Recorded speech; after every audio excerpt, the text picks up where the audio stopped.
Rumah mantan Gubernur Jawa Barat Ridwan Kamil digeledah Komisi Pemberantasan Korupsi atau KPK pada Senin 10 Maret 2025.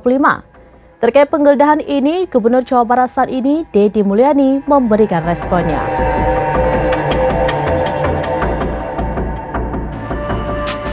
Rumah mantan Gubernur Jawa Barat Ridwan Kamil digeledah Komisi Pemberantasan Korupsi atau KPK pada Senin 10 Maret 2025. Terkait penggeledahan ini, Gubernur Jawa Barat saat ini, Deddy Mulyani, memberikan responnya. Dikonfirmasi di Lanut Hussein Sastra Negara Kota Bandung pada Selasa 11 Maret 2025, Deddy memberikan jawaban. Ia enggan berkomentar banyak terkait penggeledahan terhadap rumah Ridwan Kamil. Deddy menilai bukan ranahnya untuk ikut merespon kasus ini. Lebih lanjut dikatakannya, kasus tersebut kini berada di tangan KPK. Sehingga segala sesuatunya menjadi kewenangan lembaga tersebut.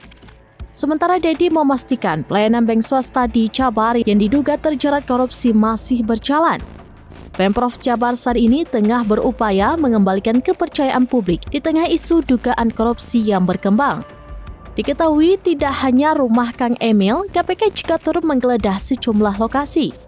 Namun lembaga anti rasuah enggan mengungkap di mana saja lokasinya. Selain itu, ada 5 orang yang saat ini dijadikan tersangka dalam perkara ini.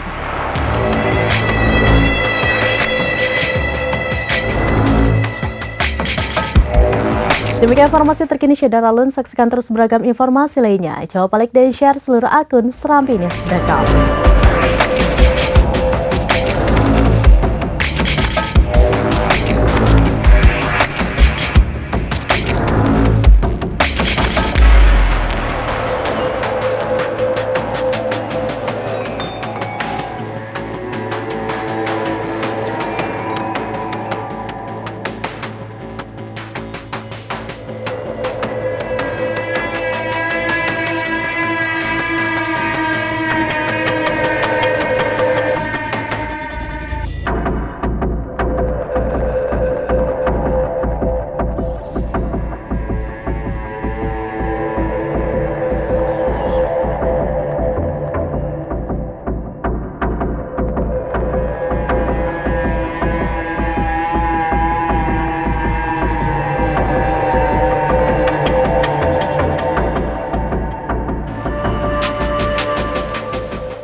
Download Tribun X sekarang, menghadirkan lokal menjadi Indonesia.